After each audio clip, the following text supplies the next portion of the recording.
굉장히 행복한 시간입니다. 제가 첫날도 얘기했지만 말씀 전하기 전에 그 말씀과 찬양이 이렇게 연결되면 굉장히 행복하거든요. 하나님이 결정하셨구나 이런 생각을 하게 되는데, 오늘도 아주 정확하게 우리 아까 중창 곡이 제가 전하고 싶은 말씀이거든요. 집인데 집. 오늘 원래 설교 제목이 집으로입니다. 집으로. 우리 신자의 삶은 집으로 가는 삶이죠. 그것을 나누기를 원했는데, 한국에서 최근에 가장 많이, 과거에는 사용이 그렇게 없었는데 최근에 가장 빈도수가 많게 사용되는 단어가 가성비라는 단어거든요. 어떤 식당 갔는데 생각지 못하게 이렇게 가격이 비싸지 않은 식당인데 음식이 엄청나게 맛있고 고급스럽고 그럴 경우에 가성비가 높다 이런 얘기를 하거든요. 가격 대비 이게 너무 굉장한 거죠. 제가 계속해서 가성비 생각이 났어요. 나무교회는 가성비가 굉장히 높은 교회예요. 아니, 성가대 왜 이렇게 잘해요? 깜짝 놀래. 진짜로. 제가 저희 교회보단 좀 못하지만이라고 그랬는데 취소할게요. 너무 가성비가 너무 높아요. 그러니까 이 개척 4년밖에 안 돼. 이 정도 규모의 교회에서 이런 찬양대는 제가 볼 때 아마 해방일에 찾아볼 수 없지 않을까, 그런 생각이 진짜 듭니다. 물론 제가 약간 아부의 은사가 있긴 하지만 지금은 아니, 진심으로 진짜 너무 감격스럽고 여러분 행복해. 왜냐하면 찬양대, 저도 찬양을 너무 좋아하는데 찬양대가 설 때 입맛이 돈다는 건 굉장히 행복한 거거든요. 딱 서는 순간 벌써 이렇게 입맛이 돌고 기대가 되는 거죠. 여러분 정수상 목사님께서 말씀 전하기 시작할 때 벌써 기대가 되고 입맛이 돌고 이렇게 막 오늘 어떤 맛있는 음식을 먹을까 이런 식의 기대가 있잖아요. 이럴 때 빨리 대답하셔야 돼요. 있잖아요. 네, 그건 정말 엄청난 영광이고 기쁨이죠. 그러니까 참 하나님께서 큰 은혜를 주신 것 같습니다. 너무 감사해요. 오늘 본문은 매우 간단한 본문인데 다 각각 집으로 갔고 예수는 감람산으로 가셨다 이렇게 되어 있어요. 그래서 집으로 갔다는 게 시간이 돼서 밥 먹을 때가 돼가지고 집에 가서 씻고 밥 먹으려고 갔다 이렇게 생각할 수도 있겠지만, 왠지 이 말씀이 범상치 않게 어느 날 제 가슴 속에 들어왔어요. 이것도 이제 아침에 큐티하다가 제가 묵상한 말씀인데 이게 무슨 의미일까 이런 생각, 왜 이런 식으로 편집이 됐을까, 혹은 이런 식으로 어떤 의도를 담아서 우리들에게 전하려고 하는 뭔가가 있는가라는 생각을 가지고 이제 본문을 들여다보게 됐습니다. 그러면서 이제 제 속에 깨달아진 하나님의 말씀을 함께 나누기를 원하는데요. 다 각각 집으로 돌아갔다고 할 때 이 다 각각이라고 할 때 이 다 각각에 해당되는 사람들이 누구냐를 찾아보면 7장에 이제 나오죠. 7장의 배경은 이거예요. 들여다보지 않으셔도 되고요. 저를 보시면 됩니다. 7장은 이제 초막절이고, 초막절에 예수님께서 성전에 올라가서 말씀을 전하시는 내용인데요. 성전에서 굉장히 많은 군중들이 예수님의 말씀을 들었습니다. 근데 그들이 이제 말씀이 다 전해졌고 말씀을 다 듣고 집으로 갔다는 건데요. 자, 이걸 좀 곰곰이 생각해 볼 필요가 있어요. 뭐냐면 그들이 다 각각이라고 이야기할 때 그들이 누구냐는 거예요. 그들이 누구냐? 예루살렘 성전의 초막절에 예수님의 말씀을 들으러 온 사람들입니다. 그런데 그들을 곰곰이 보면 세 부류의 사람들이에요. 세 부류의 사람들. 첫째 부류의 사람들은 예수님을 잡으러 온 사람들입니다. 그 당시에 유대 당국자들이 예수님께 질투하고 예수님이 군중들의 관심을 한 몸에 독차지하는 것 같은 것 때문에 자기들의 리더십이 깎이는 것 같은 상대적 빈곤감을 느끼고 예수님을 매우 질투하고 시기하고 예수님을 죽이고 싶었던 사람들이 하수인을 고용해서 성전에서 말씀 전하는 예수님께 보내서 그 말씀에서 어떤 꼬투리를 잡아서 그를 체포해 오라는 이제 명령을 받고 성전에 가서 말씀을 들으러 온 사람들이 있습니다. 이거 안 보여주셔도 됩니다. 근데 어쨌거나 첫 번째 부류의 사람, 예수님을 체포하려고 간 사람들이에요. 오케이? 두 번째 부류의 사람들은 예수님의 소문을 듣고 예수님의 말씀을 들으러 온 사람들인데, 그 예수님의 말씀을 순수하게 들으러 온 사람들이 두 부류로 또 나눠요. 한 부류는 예수님의 말씀을 듣고 너무너무 감격했고 기뻤고 예수님의 말씀을 한마디로 맛있게 들었고 매력있게 들었고, 와, 어떻게 이렇게 말씀이 맛있는가 이렇게 들으면서 말씀을 잘 들은 사람들인데, 이 사람들 중에 이 사람들이 이렇게 말씀을 너무 영광스럽게 말씀을 듣는 중에 와, 이분이 우리가 구약 성경에서부터 기다려왔던 바로 그 선지자거나 혹은 그리스도, 메시아일 수 있겠구나라고 생각한 사람들이 있고, 두 번째 부류는 똑같이 첫 번째 부류와 함께 예수님의 말씀을 감동스럽게 듣고 와, 이분이 그리스도이거나 우리가 기다려왔던 그 선지자일 수 있겠구나라고 생각하는 순간 아닐 거야. 왜냐하면 갈릴리에서는 선지자가 나오지 메시아가 나올 수 없다고들 이야기하잖아 라는 그 당시에 떠돌던 상식적인 어떤 사람들의 생각, 그 당시에 떠돌던 사람들의 상식에 근거해서 근데 예수는 갈릴리 출신이잖아. 근데 갈릴리 출신에서는 메시아가 나올 수 없다고들 하잖아. 그러니까 이 사람은 메시아가 아닌 게 분명해 라고 결론 짓고 돌아간 사람들이에요. 자, 이 세 부류인데 이 세 부류의 공통점이 두 가지가 있습니다. 첫째 공통점은 뭐냐면 말씀을 전부 다 맛있게 들었다는 거예요. 심지어 예수님을 체포하러 온 사람들조차 예수님의 말씀을 정말 맛있게 들었어요. 그래서 예수님의 말씀에서 꼬투리를 잡아서 예수님을 체포하는 게 자기들의 미션인데 예수님을 체포하지 못하고 자기들을 보낸 그 당국자들에게 돌아가서 한다는 말이 어떤 말이었어요? 여러분 7장 45절 46절 한번 읽어볼까요? 7장 45절 46절 같이 한번 읽어보겠습니다. 시작. 바리새인들에게로 오니 그들이 묻되 어찌하여 잡아오지 아니하였느냐? 아랫사람들이 대답하되 그 사람이 말하는 것처럼 말한 사람은 이때까지 없었나이다 하니. 그러니까 예수님을 체포하는 사명을 가지고 예수님을 잡으러 갔던 사람들이 예수님을 잡을 수 없었던 이유는 뭐냐면 말씀을 듣고 너무나 푹 빠졌어요. 와, 이런 분을 우리가 체포할 수 없지, 그렇게 생각을 한 거예요. 그래서 자기들을 보낸 사람들에게 가서 우리가 체포하지 못한 이유는 이렇게 말씀을 전하는 분을 우리가 지금까지 만나본 적이 없습니다. 너무나 영광스럽고 감격스러워서 이분을 체포한다는 건 우리들의 양심이 허락하지 않았습니다. 뭐 이런 식의 생각으로 그들에게 고백했다는 말이죠. 그러니까 이 사람들을 포함해서 모든 군중들이 예수님의 말씀을 매우 달게, 맛있게, 매력있게, 권위있게 예수님의 그 말씀 앞에 엎드릴 수밖에 없는 방식으로 들었다는 거예요. 그런데 또 하나의 공통점이 있어요. 그게 뭐죠? 모두 다 집으로 갔다는 거예요. 이게 왜 중요한가 하면 예수님의 말씀이 그렇게 권위 있게 들렸다면, 예수님의 말씀을 듣고 이분이 심지어 메시아일지도 모른다는 생각까지 할 만큼 예수님의 말씀을 그렇게 깊은 의미로 들었다면 어떻게 집으로 가요? 집으로 갈 수 없죠. 여러분, 예수님이 메시아라면 집에 가면 안 되죠. 더 들어야죠. 그것이 확증될 때까지 내 인생과 역사를 바꿀 수 있는 분이실 수 있는데 어떻게 집에 갑니까? 이 사람들은 그런데 시간이 되니까 집으로 갔다는 거예요. 그래서 여기서 뭔가를 생각하게 되었어요. 집이란 무엇일까? 시간이 되면 가는 곳이 집입니까? 맞아요. 우리는 시간이 되면 집으로 가야 된다는 생각을 하게 돼요. 약간 소리가 답답해졌어요. 괜찮아요. 여러분, 우리는 시간이 되면 집으로 가야 된다는 생각을 해요. 그리고 집을 되게 그리워하죠. 홈 스위트 홈. 집을 그리워하고 집을 굉장히 이상적인 그림으로 그려요. 그건 나쁜 게 아닙니다. 집은 좋은 곳이고 행복한 곳입니다. 그러나 집을 약간 크리티컬하게 한번 생각해 보세요. 집은 이렇게 볼 수 있어요. 저는 집을 이렇게 정의했는데 집은 무엇인가? 우리 각자의 자기 중심성이 가장 극단적으로 표현될 수 있는 곳이 집이에요. 성도 여러분, 집에서의 우리들의 표정과 말투와 행동과 교회에서의 우리들의 표정과 말투와 행동이 같을 거라고 저는 절대로 그렇게 오해하지 않습니다. 같을 수 없어요. 집에서 저의 태도, 집에서 저의 말투, 집에서 저의 행동은 매우 자기중심적이죠. 집에 있는 모든 물건들은 철저하게 나에게 맞춰져 있죠.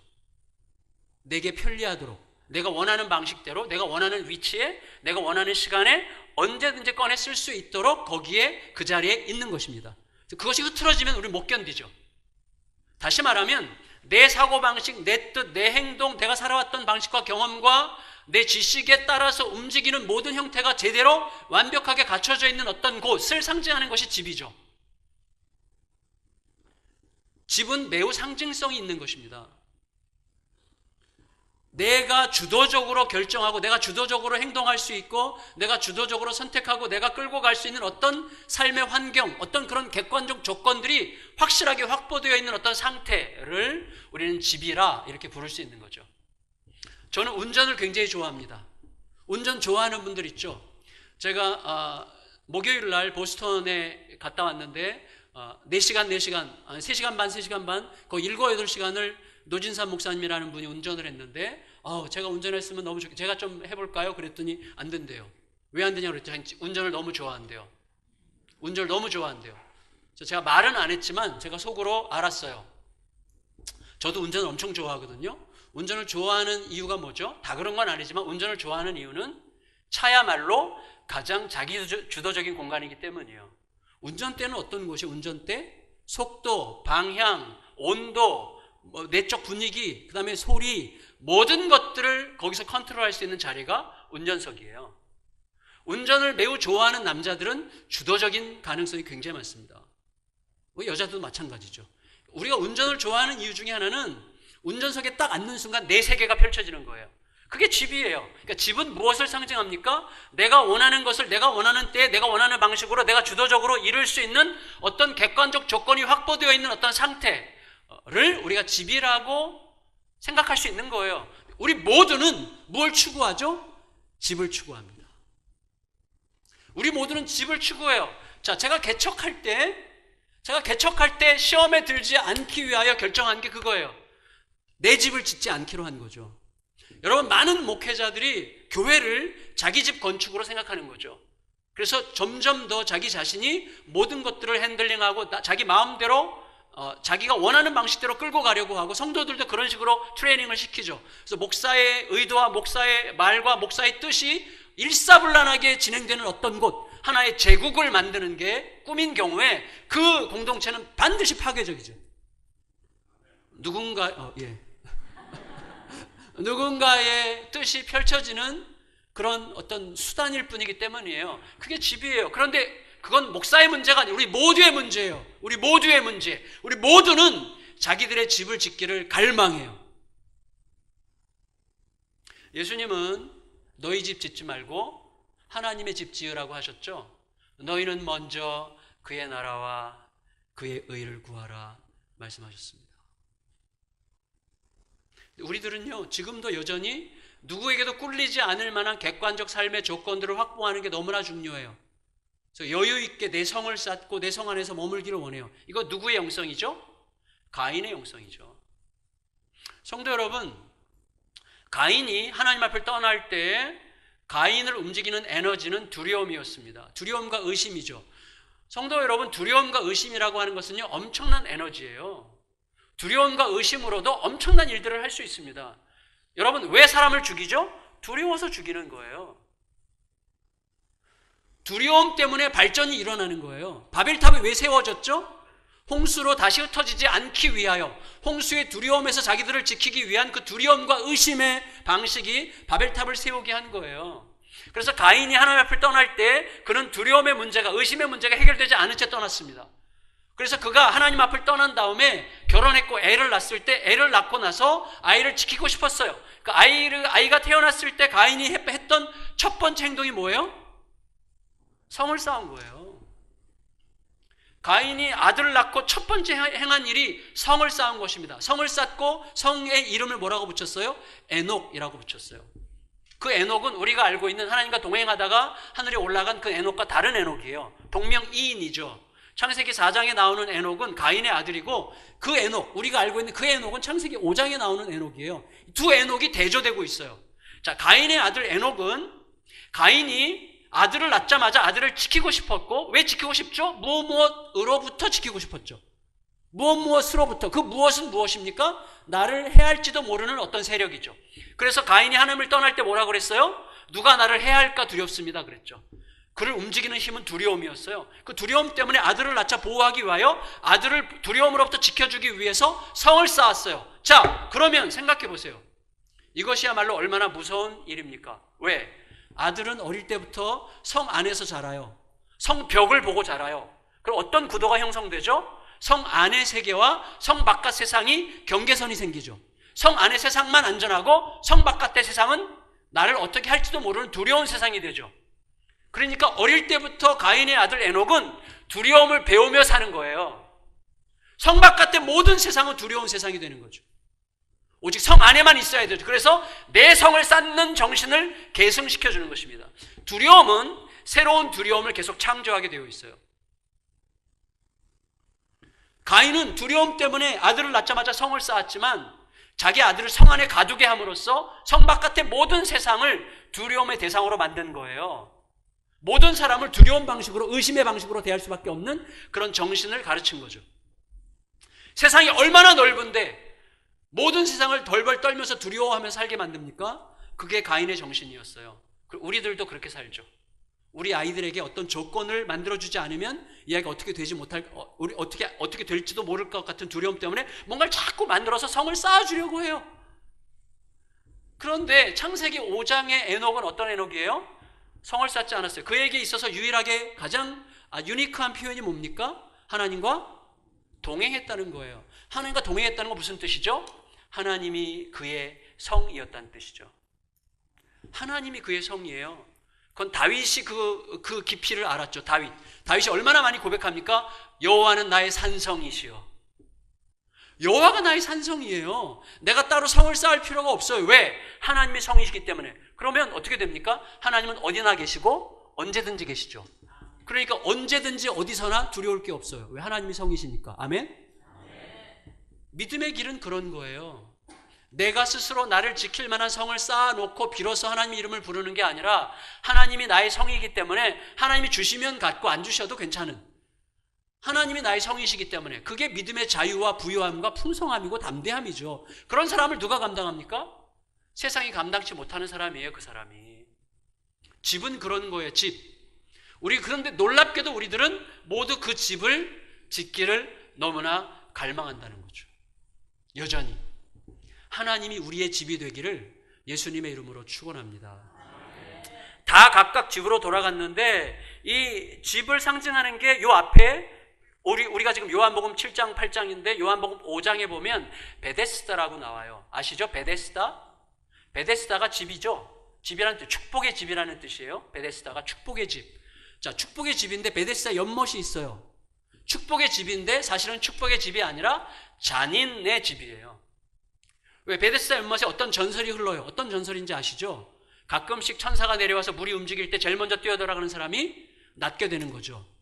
거기 38년 된 병자는 한 번 더 뛰어내려갈 수가 없어요. 왜? 물이 움직일 때 뛰어내려갈 수 있는 사람은 누구죠? 비교적 덜 아픈 사람이죠. 치료가 필요한 사람. 다른 중환자보다도 좀 더 기다릴 수 있는 사람이 제일 먼저 치료받는 이상한 세계가 베데스다예요. 그게 이 땅이죠. 이 세상이죠. 가진 자가 더 가지는 세상이죠. 정말로 더 필요로 하는 사람, 하나님의 은혜가 더 필요한 사람은 점점 더 소외되고 좀 더 힘 있는 사람이 더 많은 것들을 취하게 되는, 그리고 제일 먼저 뛰어들어가는 사람만 치료받게 되는 1등만 알아주는 더러운 세상. 이게 베데스다예요. 근데 우리는 그 집에서 경쟁하면서 집을 짓기를 갈망하며 살아가는 거죠. 하나님의 집을 모르는 거죠. 하나님의 집을 모르는 거예요. 그들이 다 각각 집으로 돌아갔다 그럴 때 이들은 집으로 돌아갈 수 없죠. 예수 그리스도 옆에 머물러서 더 배우고 더 듣고 예수님과 함께 머무르려고 하고, 안드레가 예수님 만났을 때 제일 먼저 물은 게 뭐예요? 물은 게 예수님 어디에 계십니까? 였어요. 그게 메시아를 만난 자의 질문이죠. 어디에 계십니까? 어디 머무르십니까? 그 말은 뭐죠? 내가 그곳에 함께 있고 싶습니다. 가서 듣고 여러분, 정말로 여러분 정주성 목사님이 좋은 사람은요 자꾸 함께 있고 싶죠. 저 예를 잘못 들어서 죄송해요. 하여튼 내가 너무너무 좋은 사람은 함께 있고 싶고 자꾸 말을 걸고 싶고 자꾸 듣고 싶고 배우고 싶고 헤어지는 게 싫고 그러죠. 예, 부부가 그래야 돼요. 부부가 근데 그 인간만 너만 있으면 살겠어 막 이렇게 했다가 너만 없으면 살겠어로 되는 게 이제 부부잖아요. 그런 사실은 집이라는 게 우리가 잘 생각해야 됩니다. 나는 지금 뭘 구하고 있지? 내가 진짜 주님의 집, 하나님의 나라를 구하고 있는가? 아니면 내 나라, 내 집을 구하고 있는가를 생각해야 돼요. 근데 이 사람들은 집으로 가면 안 되는 상황에서 집으로 다 갔어요. 다시 말하면 이 사람들 움직이는 힘은 뭐예요?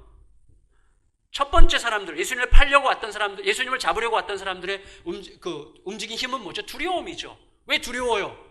예수님을 체포할 수 없었어요. 말씀이 너무나 권위 있어서. 두려움 때문이죠. 군중들이 자기를 어떻게 생각할까 봐 두려웠기 때문이죠. 그렇다고 해서 자기를 고용한 당국자들을 버리지도 못해요. 왜? 생계 문제가 걸려 있으니까. 두렵기 때문이죠. 이 사람들을 움직이는 힘은 두려움이고 그 두려움이 그들로 하여금 집으로 가게 만들었어요. 두 번째 사람들은 뭐예요? 상식이죠. 상식에 의해서 살아가는 사람들이에요. 상식에서 벗어나는 게 너무나 두려운 거예요. 예수님이 메시아일지도 모른다는 생각을 했지만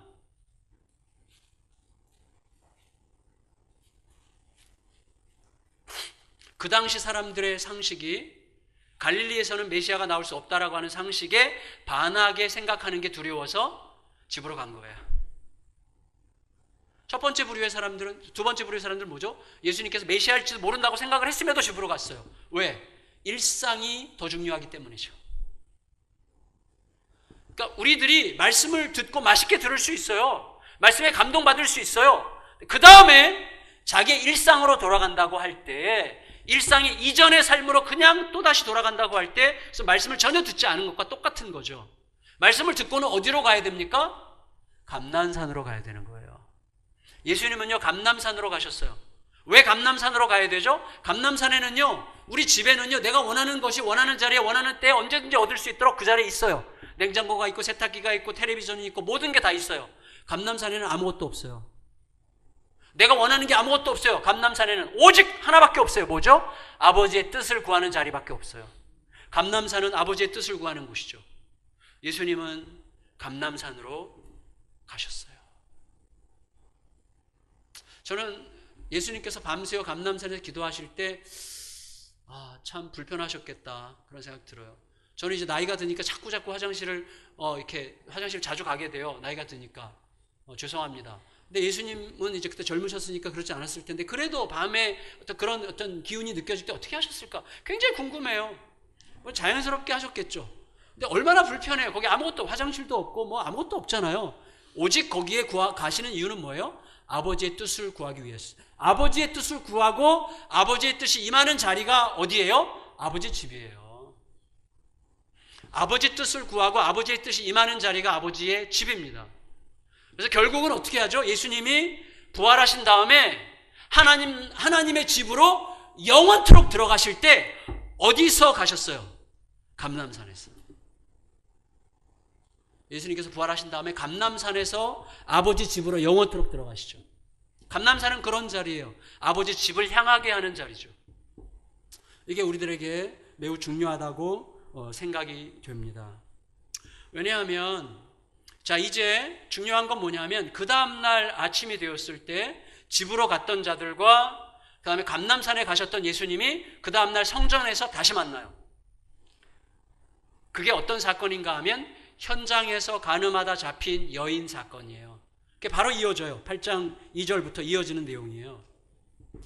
나중에 집에 가서 안 보시겠지만 집에 가서 보실 분은 보시고 저를 보시면 됩니다. 성도 여러분, 감람산에서 오신 예수님과 각각 자기 집에서 온 사람이 현장에서 간음하다 잡힌 여인의 문제 앞에서 어떻게 반응하고 어떤 태도를 취하느냐 하는 것이 자기 집을 구하는 자와 아버지 집을 구하는 자 사이에 문제를 대하는 방식을 결정적으로 보여줘요. 현장에서 간음하다 잡힌 여인을 패대기 친 사람들은 자기 집 속에 거해 있는 유대인과 바리새인들이죠. 이들은 철저하게 자기 집 안에 머물러 있죠. 자기 율법의 세계, 자기 의의 세계, 자기 공로의 세계, 자기 자랑의 세계 속에 철저하게 가둬져 있죠. 그래서 그 세계 안에서 다른 사람들에게 계속 딱총을 날리면서 저게 잘못이야, 저게 잘못이야 정죄하고 판단하면서 살아가는 자들이 바리새인과 서기관들이죠. 자기 집이 철저한 사람, 그래서 자기 집의 기준에 맞지 않는 자들은 전부 다 틀린 자들로 정죄하면서 살아가는 자들이죠. 자기 집만 중요한 자들이 바로 집에서 나온 자들입니다. 근데 그 사람들이 예수님을 볼모로 자기들의 의를 드러내고 예수님을 객관적인 어떤 조건을 걸어서 죽이기 위해서 이제 작전을 짰죠. 현장에서 가늠하다 잡힌 여인은 그들이 의도적으로 노린 거죠. 현장하다 가늠하다 잡힌 여인을 바로 그 시간에 그 타이밍에 잡아다가 예수님 앞에 패대기 친다는 것은 매우 의도적인 거죠. 그들은 작전을 짠 거죠. 그리고 그 여인을 잡아다가 예수님 앞에 엎드리게 하면서 예수님께 이렇게 도발을 했죠. 당신은 이 여인에게 돌을 들어 치라고 한 모세의 율법을 따르겠소? 아니면 지금까지 당신이 스스로 죄인들의 친구라고 자처해 왔는데, 이 창녀 같은 이 여자의 친구들이라고 자처해 왔는데 계속해서 이들의 친구가 되겠소? 당신은 모세의 친구가 되겠소? 이런 천한 자들의 친구가 되겠소라고 공개적으로 모든 사람들 앞에서 도발했어요. 그래서 모세의 친구가 되기 위해서 돌로 치라. 그러면 모세의 친구가 되는 한편 자기가 지금까지 가르쳐왔던 자신의 모든 존재를 부인하는 셈이 되고, 그 다음에 이 여인을 용서해 주라 그러면 모든 유대인들이 존경하는 모세의 적이 되는 그런 결과를 만들기 위해서 사면초가의 어떤 애매한 상황을 만들어서 예수님을 도전한 거죠. 우리가 다 아는 내용이에요. 그렇죠? 자, 자기 집에서 나온 자들은 정죄적이고 판단적이고 그리고 자기들의 프레임을 따라서 예수님을 잡아 죽이려고 하는 자들이죠. 근데 예수님이 그때 어떻게 하세요? 자, 감람산에서 오신 아버지의 집을 구했던 예수님은 어떻게 하시죠? 이게 중요해요. 예수님이 어떻게 하셨어요? 자, 여기 보세요. 6절, 7절, 8절 읽겠습니다. 6절, 7절, 8절. 우리가 다 아는 내용이지만 다시 한번 들여다봅시다. 6절, 7절, 8절. 시작.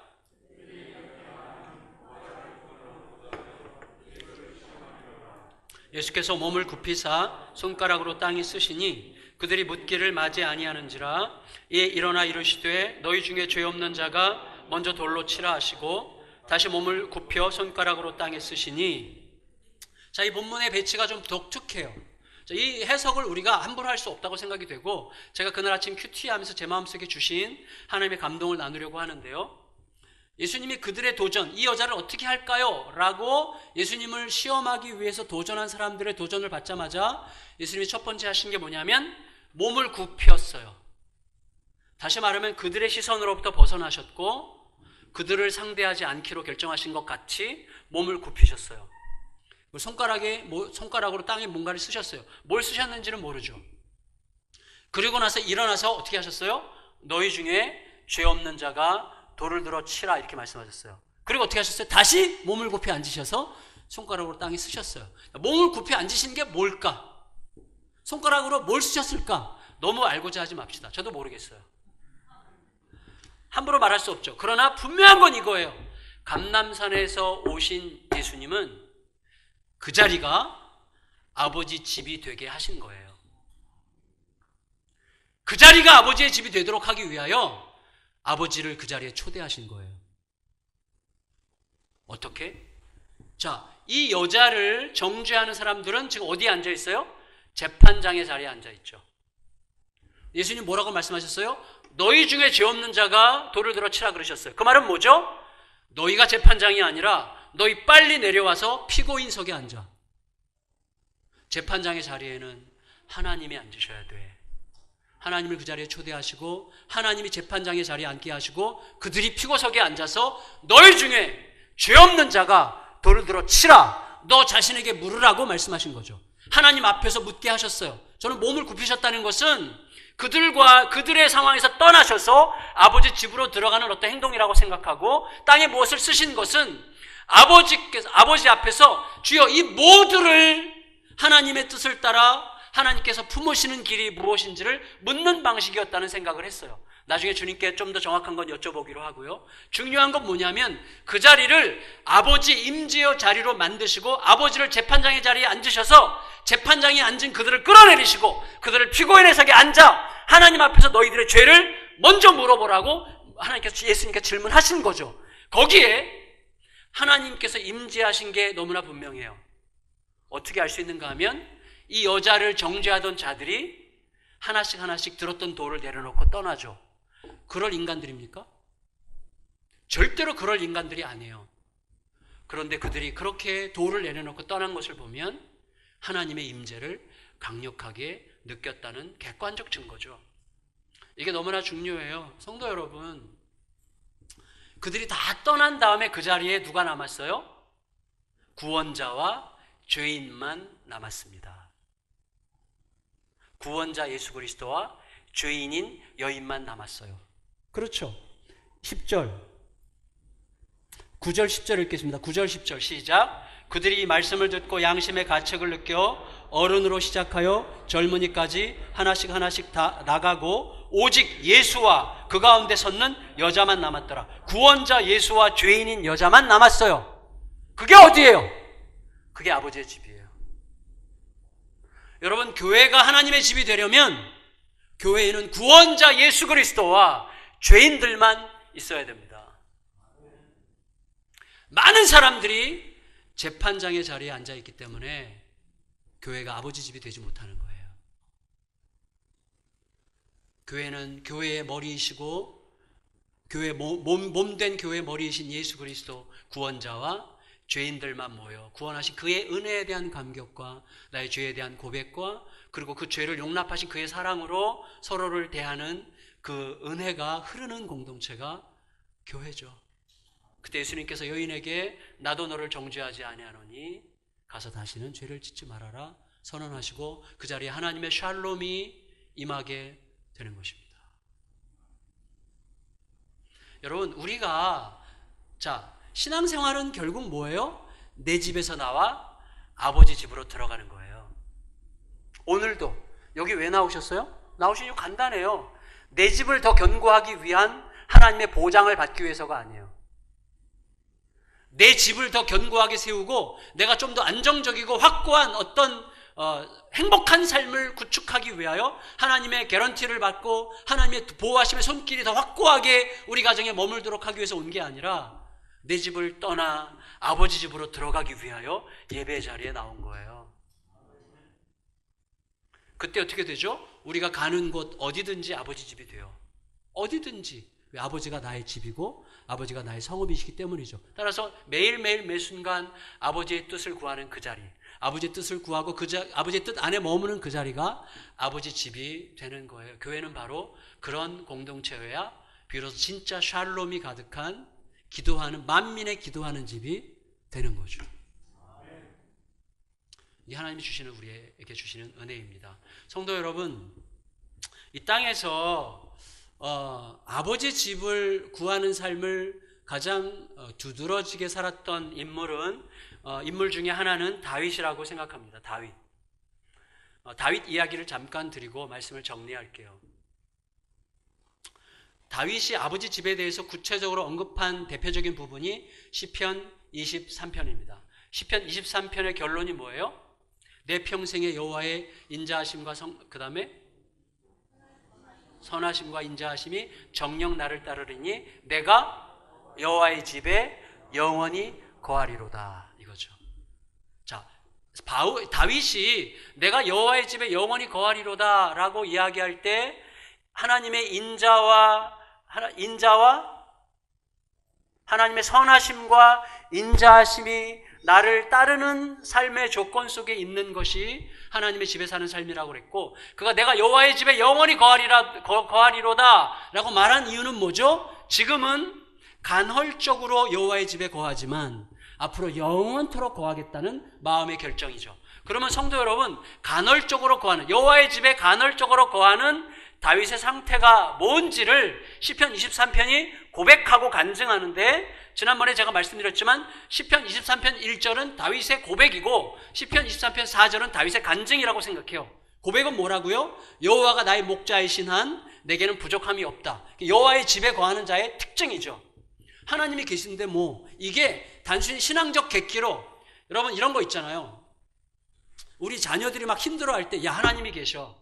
누가 힘들어할 때, 박 집사 하나님이 계시잖아 라는 말을 너무 빨리 너무 쉽게 하는 것은 너무 잔혹해요. 힘들구나. 맞아, 너무 힘들지. 그 말이 훨씬 중요합니다. 그 말이 하나님이 함께 계실 거야 라는 말보다 중요하다는 게 아니라 그 말이 곧 하나님께서 함께 계실 거야 라는 말과 똑같아요. 힘들구나, 이 말이. 다윗은요, 여호와는 나의 목자시니 내가 부족함이 없으리로다 라고 고백했을 때 여호와가 나의 목자시니라는 그 내용 속에 어떤 간증들이 들어있는 거예요. 간증들이. 그 간증이 뭐예요? 4절이죠. 4절. 4절에 이런 내용이 있는 거예요. 내가 항상 좋은 일만 있는 게 아니죠. 사망의 음침한 골짜기로 다닐지라도 해를 두려워하지 않을 것은 주께서 나와 함께 하심이라 주의 지팡이와 막대기가 나를 안위하시나이다. 이건 다윗이 경험한 것을 간증으로 승화시켜서 이렇게 표현한 거죠. 맞죠? 다윗이 목자 출신이니까. 그러면 이 4절을 한번 잠깐 생각해 보죠. 여호와의 집을 구하는 다윗에게 있어서 이거는 굉장히 중요한 하나의 간증이었어요. 뭐냐면 사망의 음침한 골짜기가 어떻게 여호와의 집으로 경험되느냐를 고백한 거예요. 사실은 원래는 사망의 음침한 골짜기가 아닙니다. 원래는 생명의 골짜기예요. 무슨 말인가 하면 다윗이 목자로서 양을 치고 양들에게 풀을 먹일 때 풀을 먹고는 반드시 물을 마셔야 됩니다. 양들은. 그렇죠. 물을 마셔야 생명을 얻죠. 근데 물을 마시려면 팔레스타인에는 물이 비가 많이 오지 않기 때문에 물은 골짜기에 가야만 있어요. 골짜기에 내려가서 양들이 물을 먹을 때 생명을 얻는 거죠. 그런데 문제는 이 생명의 골짜기가 갑자기 사망의 골짜기로 바뀌는 거예요. 왜요? 거기에 물 마시러 양들만 오는 게 아니기 때문이죠. 거기에 맹수들이 오는 거예요. 사자도 오고 곰도 와요. 그러면 갑자기 생명의 골짜기가 사망의 음침한 골짜기가 되는 거예요. 여러분, 교회에서요, 우리가 은혜 받으려고 교회 갔는데 교회에 사자나 곰이 갑자기 생기면 생명의 골짜기가 사망의 골짜기가 되는 거예요. 교회야말로 생명을 주는 곳이어야 되는데 교회에서 죄송해요. 여기까지. 근데 주님께서 그만하라고 갑자기 목이 메게 하시네. 중요한 건 뭐냐면요, 갑자기 맹수들이 와서 생명의 골짜기가 사망의 음침한 골짜기로 변할 때 다윗에게 그때 이 사망의 음침한 골짜기를 하나님의 집으로 바꾸게 하는 간증이 있어요. 그의 그 은혜의 경험이 뭐예요? 주의 지팡이와 막대기죠. 주로 짐승을 대항해서 공격하는 것은 막대기죠. 사실 막대기. 지팡이는 그냥 똥 치우고 양들 엉덩이 치우고 이렇게 끌어올리고 막 목에다 걸어서 끌어올리고 막 이러는 거고, 주로 이제 막대기가 이제 무기인데, 자, 잘 생각해 보세요. 우리가 알아요. 뭐냐면 내가 젊을 때는 내 힘과 능력으로 된 것 같아. 내가 정말 그때 용을 써가지고 그때 힘을 다했더니 됐어. 이런 생각하고 하나님의 은혜를 형식적으로 말하긴 하지만 그때 진짜 고생 많았어. 야, 그때 정말 그래서 된 거야 라는 생각을 은연중에 하게 되는데, 우리가 나이가 들어가면 그때 100% 내 노력과 수고와 땀과 피로 이루어진 일인 것 같은 것까지도 철저하게 100% 하나님의 은혜였음을 고백할 수밖에 없는 삶으로 우리가 갈 수밖에 없죠. 맞죠? 똑같은 거예요. 다윗이 곰과 사자들을 물리칠 때 막대기를 휘두르니까 곰들이 사자들이 도망갔어요. 와! 곰과 사자들이 내 막대기 앞에서 도망갔어요. 그런데 이게 반복되고 나이가 들어가면서 알게 된 거예요. 뭘 알게 되는가 하면 막대기 휘두른다고 도망가나? 내가 막대기 들고 사자 이길 수 있습니까?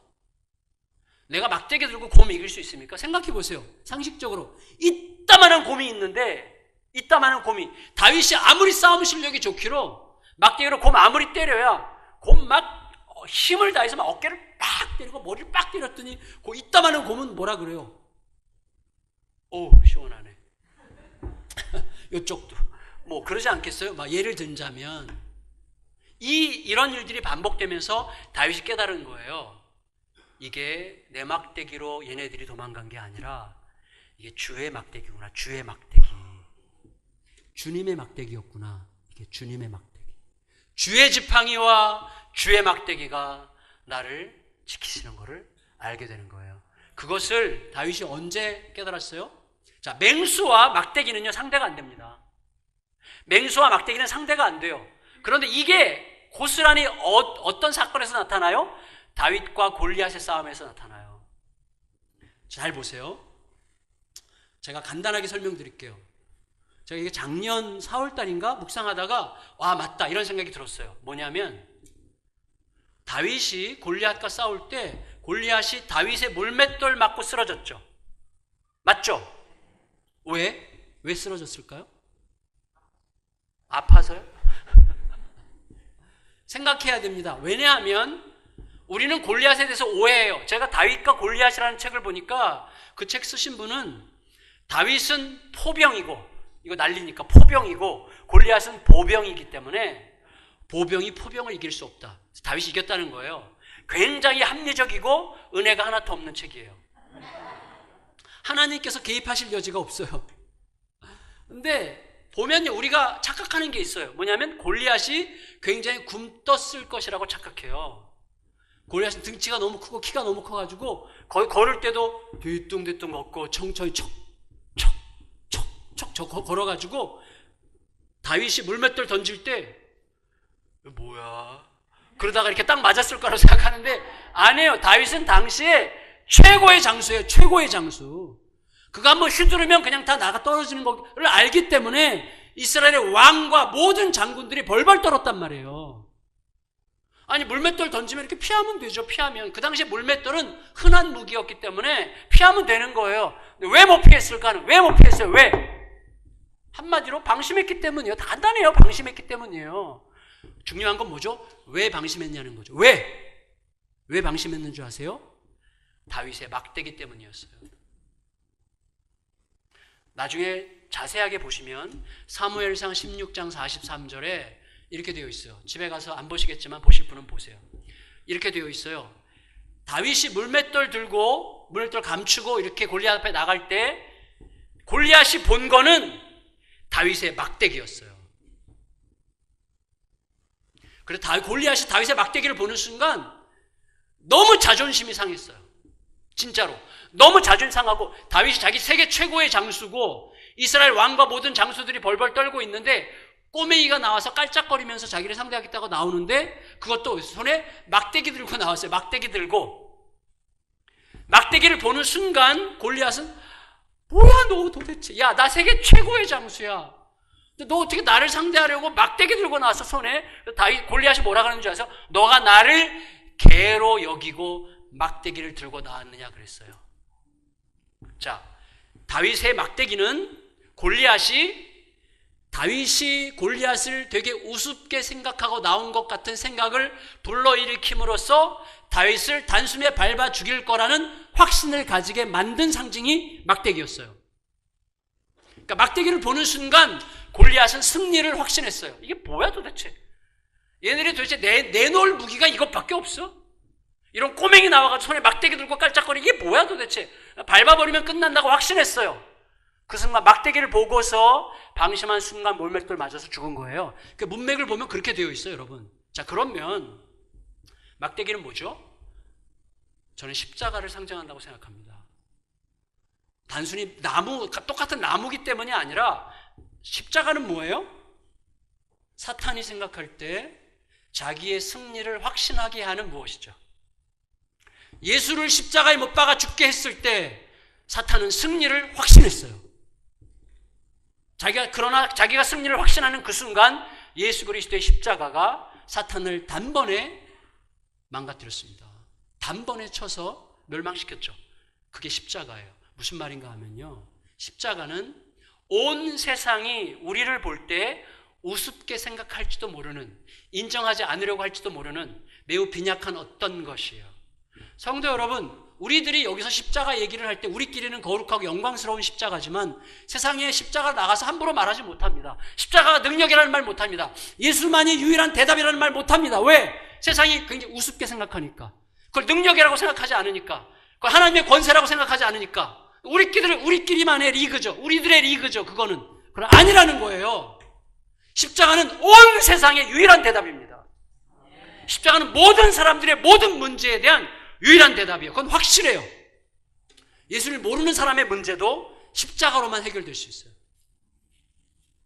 확실하게 점점점 알게 하세요. 그 십자가를 점점 더 묵상하고 더 구체적으로 그것이 그 사람의 삶에 어떤 방식으로 적용될 수 있는지를 생각하게 될 때 반드시 십자가 앞에서 모든 복잡해 보이는 문제들도 유일한 답을 얻게 되는 길을 찾게 될 것입니다. 성도 여러분, 우리가 여호와의 집을 구한다는 것은 뭐예요? 하나님의 미련한 것이 우리에게 유일한 답이 되는 자리에 간다는 뜻이에요. 똑똑해지려고 할 필요가 없어요. 하나님의 미련한 것이 우리들의 지혜로움보다 훨씬 더 지혜로우시죠. 그게 뭐예요? 고린도전서 1장에서 그게 십자가였어요. 예수의 십자가와 부활은요, 우리끼리의 이야기가 아니에요. 온 세상의 이야기고 이 세상 모든 자들을 위한 유일한 대답이 바로 예수의 십자가입니다. 우리가 아버지의 집에서 구할 것이 바로 그거예요. 아버지의 뜻은 뭐죠? 십자가의 길이에요. 아버지의 뜻은 뭐죠? 십자가의 길을 통과해서 결국 부활에 이르는 거예요. 바로 영광에 이르는 거예요. 내가 죽음의 길을 통과해서라도 생명을 얻는 바로 그 길이 진짜임을 하나님께서 친히 입증하시도록 하는 그 길, 그게 바로 감람산으로 가는 길, 아버지의 뜻을 구하는 길이죠. 오늘은 또다시 우리들이 예배가 끝나고 나면 우리 각자의 집으로 가겠죠. 집으로 간다, 물리적 우리의 공간으로 간다는 게 아니라 나의 집, 내가 살아왔던 방식, 내가 경험했던 방식, 내 지식, 내 선입견, 내 전제, 내 프레임으로 또다시 돌아갑니다. 그러나 의도적으로 내 집을 벗어나 하나님의 집으로 들어가는 일을 날마다 의도적으로 행할 때 그곳에서 하나님의 집을 구하고 하나님의 뜻을 구하여 내 이야기가 아니라 하나님의 이야기가 쓰여지는 삶을 살아가는 게 그리스도인의 삶의 영광이고 특권이고 기쁨이고 부요함입니다. 그 은혜로 충만한 삶으로 우리 각자의 삶이, 이 공동체가 그렇게 세워지시기를 놀라우신 예수님의 이름으로 축원합니다. 주님, 은혜를 감사드립니다. 오늘 말씀을 통해서 우리 모두가 집에서 집으로, 나의 집에서 나와서 여호와의 집으로 들어가는 복된 삶을 살아가게 하여 주시옵소서. 존귀하신 예수님의 이름으로 간절히 기도드리옵나이다. 아멘.